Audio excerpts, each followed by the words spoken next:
जय श्री राम दोस्तों, कैसे हो आप सब। आप सभी का स्वागत है आज के इस व्लॉग में।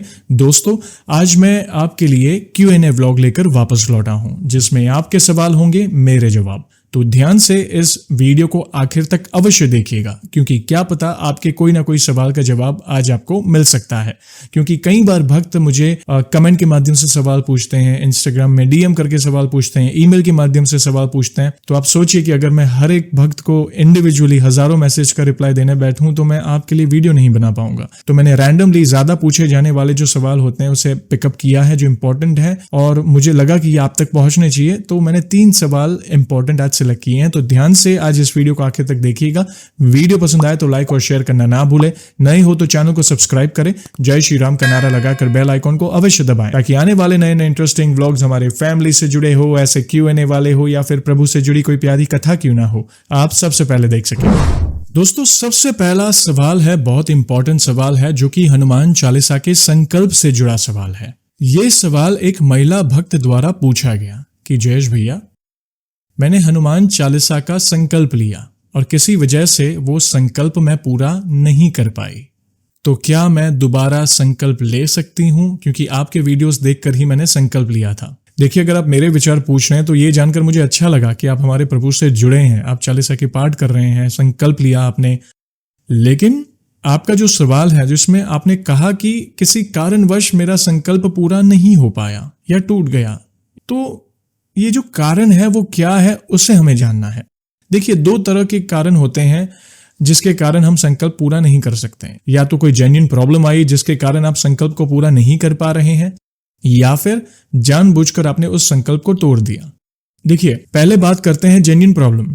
जैसे स्पेशली जैसे आप महिला भक्त हैं, आपने जो ये सवाल पूछा, तो कई महिला भक्तों के सवालों के जवाब होंगे इस सवाल में कि अगर आपने संकल्प लिया है, अगर सडनली आपको मासिक धर्म की समस्या हो रही है और वो संकल्प वहीं पे रुक रहा है, तो चिंता ना करें। ये जेन्युइन रीजन है, आपका संकल्प टूट नहीं रहा है। जेन्युइन रीजन के कारण वो होल्ड पर चला गया है। तो जैसे ही आप मासिक धर्म से बाहर आ जाए, आप पवित्र होकर आप उस पाठ को कंटिन्यू कर सकते हैं। वापस आपको 0 से शुरुआत करने की आवश्यकता नहीं है, क्योंकि ये प्रॉब्लम के बारे में मैंने पहले भी चर्चा की है। मगर कई बार भक्त फिर भी बार बार ये सवाल मुझे पूछते हैं और वे असमंजस में होते हैं कि क्या किया जाए, इस सिचुएशन में मैं क्या करूं, क्या मुझे पाप लगेगा। इसलिए मैं कई बार वापस इसका उत्तर देने का प्रयास करता हूं। तो पहला, मासिक धर्म। दूसरा, अगर कोई सूतक आ जाए, जन्म अथवा मरण का सूतक। जैसे आप सबको पता है कि सूतक के दौरान हमारे सनातन धर्म में आप सभी को एक प्रथा पता है कि हम उन दिनों पूजा पाठ नहीं कर पाते, धूप दीप आदि नहीं कर पाते, घर के मंदिर बंद रहते हैं। तो उन दिनों अगर आप संकल्प के पाठ कर रहे हो और सडनली कोई सूतक आ जाए घर परिवार में, तो वापस जैसे मासिक धर्म में हुआ, उन पाठ को आप होल्ड पे रख दीजिए। जैसे ही जो सूतक के दिन पूरे हो जाए, घर का वातावरण पवित्र हो जाए, घर में गंगा जल छिड़क कर मंदिर को साफ सफाई करके वापस धूप दीपादी करके आप पूजा पाठ करना शुरू कर दें, तब उन पाठ को आप कंटिन्यू कर सकते हैं। फिर से आपको 0 से शुरुआत करने की आवश्यकता नहीं है। तीसरी, कोई प्रॉब्लम ऐसी आ जाए जिसमें आप शारीरिक रूप से बहुत ज्यादा बीमार हो गए। कई बार होता है, सडनली कोई एक्सीडेंट हो गया, कोई बीमारी लग गई, आप उठ नहीं पा रहे हो, हॉस्पिटल में एडमिट हो, या घर में किसी कारणवश आप रह नहीं पा रहे हो, घर का कोई सदस्य भी अगर इस प्रॉब्लम से जूझ रहा है, आप पूजा पाठ नहीं कर पा रहे हो, तो चिंता ना करें। देखिए, इस सिचुएशन में भी आप पाठ को बाद में कंटिन्यू कर सकते हैं। ये संकल्प आपका टूटेगा नहीं। ये जेन्युइन रीजन है, इसमें आपके हाथ में कुछ नहीं है। प्रभु को तो सब पता है ना क्या भाव है मेरे भक्त के। तो जब भी आप पाठ करेंगे, पूरे भाव से ही करेंगे, तो प्रभु को पता है। और उन दिनों आपको क्या करना है, जैसे सूतक हो, मासिक धर्म हो, या जो मन में स्मरण करें। भले वो संकल्प के पाठ में नहीं गिने जाएंगे, मगर मन में तो स्मरण कर सकते हैं ना। प्रभु से तो दूर नहीं रह पाएंगे ना। तो आप नाम जप करें, मन में कोई पाठ कंठस्थ है तो आप कर सकते हैं। ठीक है, ये थी जेन्युइन रीजन। दूसरा, जानबूझकर पाठ को ना करना या संकल्प को तोड़ना। अपनी वासना पूर्ति के लिए हम पाठ नहीं करते हैं या संकल्प को वहीं रोक देते हैं या तोड़ देते हैं, वो भाई हमारी प्रॉब्लम है। उस केस में वापस वो पाठ कंटिन्यू नहीं कर पाएंगे। आपको वापस शुरुआत करनी होगी, क्षमा याचना मांगकर प्रभु के सामने नाक रगड़ कर कि प्रभु, मैं नहीं समझ पाया, मैं अपनी वासना पूर्ति के पीछे भागा या भागी, और आपके पाठ या संकल्प को मैं क्षमा चाहता हूं या चाहती हूं। प्लीज मुझे वो बल दीजिए कि इस बार ये संकल्प ना टूटे और मैं आपके पाठ सही से कर पाऊं। आप कर सकते हैं पाठ। कौन सी प्रॉब्लम्स, जैसे अगर आपने संकल्प लिया है तो उस दौरान आपने मांसाहार कर लिया, अपनी इंद्रियों पर काबू नहीं रखा, ब्रह्मचर्य टूट गया, व्यसन करना शुरू कर दिया, या जो भी XYZ रीजन है जहां पे अपवित्रता है, अगर कोई नियम लिया है कि भाई मैं अपने संकल्प के दौरान ये नहीं करूंगा या नहीं करूंगी, तो वो तोड़ दिया। अपने आप को संतुष्ट करने के लिए, अपनी वासना पूर्ति के लिए अगर आप कोई संकल्प को रोक देते हो तो वो समझो टूट गया। तो ऐसा बिल्कुल ना करें। तो बहन, जैसे आपका सवाल था तो उसमें कारण क्या था उस पर एनालाइज करें और फिर आप अपने संकल्प कैसे करने हैं उसके बारे में मैंने आपको बता दिया है, वो आप कर सकते हैं। दूसरा सवाल, ये भी इंपॉर्टेंट सवाल है, ये भी एक महिला भक्त द्वारा सवाल मुझे पूछा गया कि जयेश भैया, मैं और मेरे पति बहुत परेशान हैं, बहुत ज्यादा कर्ज हो गया है हम पर, सारे रास्ते बंद हो गए हैं, क्या करें प्लीज बताएं, कोई उपाय हो तो बताएं इससे छुटकारा पाने के लिए। ये बहुत ही कॉमन रीजन है जिसके कारण लोग बहुत दुखी हैं। लेकिन चिंता ना करें, देखिए हमारे प्रभु बहुत दयालु हैं, आप उनके शरणागत रहें, अपने विश्वास को कभी डगमगाने मत दीजिएगा। देखिए संकट समय में कई बार हमारा विश्वास भी डगमगा जाता है, हम हिम्मत हार जाते हैं, तो वैसा ना करें, अपने विश्वास पर अडिग रहिए और प्रभु से कहें कि प्रभु मैं असमर्थ हूं, देखिए मेरे हालात ये हैं, हम जैसे हैं आपके बच्चे हैं, जैसा हूं आपका हूं, जैसी हूं आपकी हूं, अब आपको इस संकट से मुझे बाहर निकालना है, इस दलदल से मुझे आप ही निकाल पाओगे और कोई नहीं है। कवन सुकाज कठिन जगमाई, ऐसा कौन सा कार्य है जो आपके लिए असंभव है? आपने तो बड़े बड़े देवताओं के कार्य किए हैं, तो मुझ जैसे इस तुच्छ भक्त का ये छोटा सा कार्य आपसे पूरा क्यों नहीं हो रहा? आप प्रार्थना करें, देखना कोई ना कोई रास्ता अवश्य निकलेगा, क्योंकि प्रभु कभी भी अपने भक्तों को दुखी नहीं देख सकते और ना कि वे कभी अपने भक्तों में कोई भेदभाव करते हैं। तो सच्चे हृदय से उनकी शरण में रहें, उनसे प्रार्थना करें, नित्य आप जो पाठ करते हैं वो करते रहें, राम नाम का जाप करें और प्रभु से प्रार्थना करें। जो कार्य कर रहे हो, जो अपने कर्म है वो तो करने ही है आपको, क्योंकि बिना कर्म के आपको फल नहीं मिल सकता, तो कर्म तो करने ही है, ऑटोमेटिक कुछ नहीं मिलेगा। जो आप कर्म करोगे उसमें प्रभु को प्रमुख रखकर वो कार्य करें, देखना आपको सफलता अवश्य मिलेगी। क्योंकि मैंने ऐसे कई कई उदाहरण देखे हैं, आपने मेरे मेन चैनल में भक्तों के मुख से आपने भी सुना है कि वे कर्ज के बोझ में दबे हुए हैं, लाखों का कर्ज है, करोड़ों का कर्ज है, मगर पूरी उनकी जर्नी जैसे आप सुनते जाएंगे ना आगे, आपको खुद ताज्जुब हो जाएगा कि ये कैसे हुआ। हालांकि उन्होंने कुछ बड़ा नहीं किया था, किसी के चक्कर में फंसे नहीं थे, मात्र प्रभु, मेरे हनुमान जी, मेरे राम जी, और अपना वे कर्म करते गए, सारे रास्ते खुलते गए।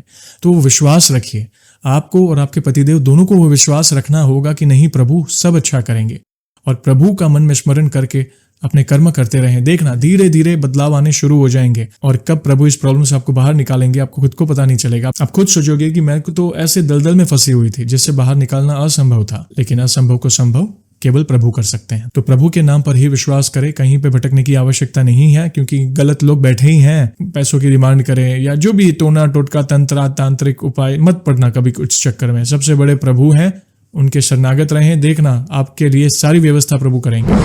तीसरा सवाल, ये भी इंपॉर्टेंट सवाल है और ये भी महिला भक्त द्वारा पूछा गया सवाल है कि जयेश भैया, डिलीवरी टाइम तक हम कब तक पूजा पाठ नहीं कर सकते? प्लीज मुझे बताएं, मैं बहुत ही कंफ्यूज हूं। देखिए, डिलीवरी से पहले जो गर्भावस्था का जो समय होता है 9 महीने का, उसमें आप कर सकते हैं। अगर हेल्थ इतनी अच्छी नहीं रहती तो आप जिस भी अवस्था में हैं उस अवस्था में आप नाम जप करें, मन में जो पाठ कंठस्थ है उस पाठ को आप करें, मोबाइल पे लगा सकते हैं, श्रवण करें, प्रभु के नाम की कथा कोई है उसका श्रवण करें, रामचरितमानस का गुणगान करें, अगर कोई पाठ यूट्यूब पे है उसे आप सुने। और जैसे डिलीवरी हो जाए, तो जैसे जन्म मरण का सूतक जैसे मैंने कुछ देर पहले बताया, तो कितने दिन का ये हर एक कुटुंब का अलग अलग, जैसे आपके जो भी पंडित जी हैं उनसे बात करें। कई बार जिस घर में डिलीवरी होती है उसमें सूतक कुछ ज्यादा दिनों तक होता है, 1.25 महीना, 2.25 महीने, 2.5 महीने, और अगर आपके घर में ही कोई रिलेशन में है तो कई बार 21 दिन बाद आप कर सकते हैं। तो आपके जो कुटुंब में जो पहले से फॉलो होते हुआ आ रहा है, क्योंकि हर एक फैमिली में अलग अलग तरह से वो सूतक का पालन किया जाता है, तो आपके जो घर में जो बड़े बुजुर्ग हैं उनसे आप पूछे कि कितने दिन का सूतक है। उन दिनों आप मन में स्मरण कर सकते हैं, आप नाम जप कर सकते हैं, आप मोबाइल पे वीडियो देखिए, सुनिए, घर में प्रभु का नाम को गूंजेगा। आप बस मात्र धूप दीप आदि नहीं कर सकते या अनुष्ठान नहीं ले सकते, और जैसे ही वो सूतक के दिन पूरे हो जाए आप फुल फ्लेज आप पूजा पाठ करें, कोई दिक्कत नहीं। प्रभु, कई बार होता है मन में दुख होता है, स्त्री हो या पुरुष, कि घर में अगर सूतक है, मासिक धर्म है, तो घर के मंदिर बंद होते हैं, तो ऑब्वियसली पुरुष भी अगर समझे कोई जन्म मरण का सूतक है तो पुरुष भी पूजा पाठ नहीं कर पाते। तो मन में एक दुख होता है कि मैं इतने दिन प्रभु से दूर कैसे रह सकता हूँ या रह सकती हूँ, क्या करूँ? तो मन में तो स्मरण, मन तो पवित्र है ना, तो मन में स्मरण करें, राम नाम का जाप, जो भी हम नाम जपते हो, जिन भी देवी देवता की भक्ति करते हो उनके नाम का आप जाप करें। जो भी पाठ कंठस्थ हैं, गुरु मंत्र नहीं या गुरु की माला नहीं, तो मन में एक ही चीज रखिएगा कि इवन दो सूतक है, मासिक धर्म है, प्रभु से दूर आप नहीं है। मन में स्मरण अवश्य कर सकते हैं।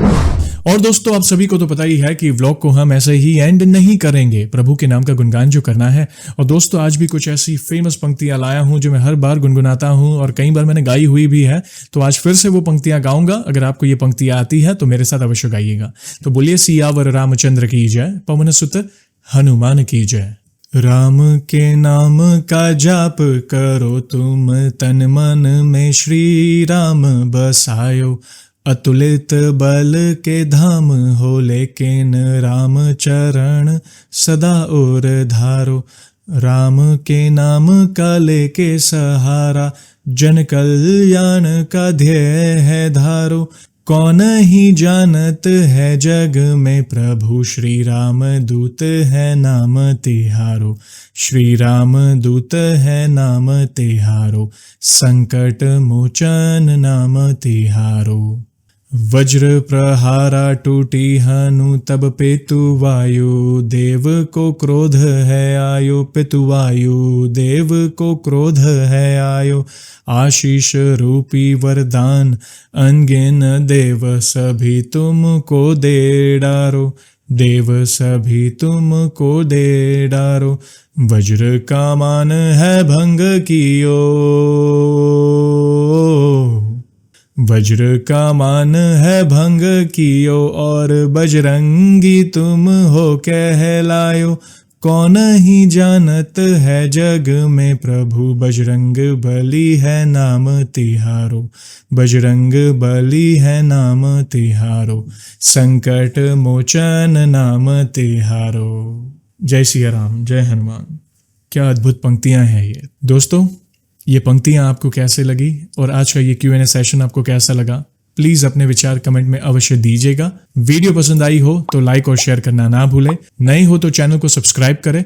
जय श्री राम का नारा लगाकर बेल आइकॉन को अवश्य दबाएं, ताकि आने वाले नए नए इंटरेस्टिंग व्लॉग्स हमारे फैमिली से जुड़े हो, ऐसे Q&A वाले हो, या फिर प्रभु से जुड़ी कोई प्यारी कथा क्यों ना हो, आप सबसे पहले देख सकें। और जल्दी लौटूंगा मैं एक और इंटरेस्टिंग व्लॉग के साथ। तब तक जय श्री राम, जय हनुमान।